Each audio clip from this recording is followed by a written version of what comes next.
du Fils et du Saint-Esprit. Amen. Viens, Esprit de sainteté, viens, Esprit de lumière, viens, Esprit de feu, viens nous embrasser. De l'Évangile de Jésus-Christ selon saint Matthieu.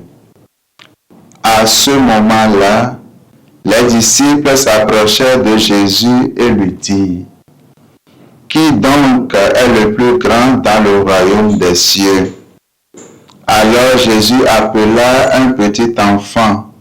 Il le plaça au milieu d'eux et il déclara: Amen, je vous le dis, si vous ne changez pas pour devenir comme les enfants, vous n'entrerez pas dans le royaume des cieux.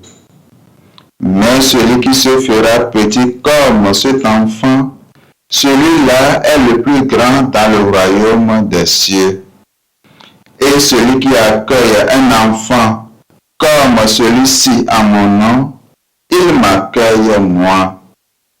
Gardez-vous de mépriser un seul de ces petits, car je vous le dis, les anges dans les cieux voient sans cesse la face de mon Père qui est aux cieux.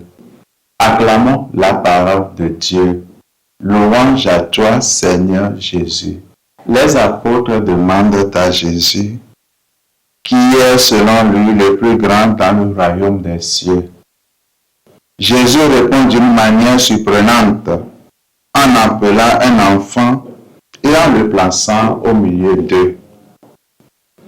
Les enfants incarnent certains traits de dépendance qui les placent en dessous des anciens. Ils sont de petite taille. Ils ont peu d'expérience. Ils ne peuvent pas se débrouiller seuls. Pourtant, Jésus dit: Je vous le dis en vérité, si vous ne changez pas et si vous ne devenez pas comme les petits enfants, vous n'entrerez jamais dans le royaume des cieux. Car quiconque se rendra humble comme ce petit enfant sera le plus grand dans le royaume des cieux.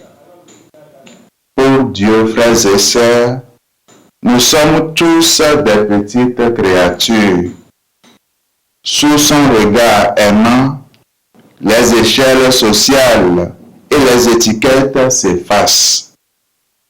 Le Maître nous fait comprendre que l'acceptation de notre condition ne nous humilie pas et ne nous défavorise pas. Au contraire, cela peut nous conduire à la grandeur et à la sainteté parce que nous sommes ses enfants. Beaucoup de nos soucis peuvent être ajustés si nous savons nous abandonner comme des petits enfants qui ont besoin d'une attention constante de la part de leur Père. Sur l'humble conscience de notre petitesse, Dieu construira une grande sainteté qu'il rendra lui-même importante, efficace et précieuse. Que nos saints anges gardiens, dont nous faisons mémoire aujourd'hui, nous assistent, nous accompagnent et qu'ils veillent sur nous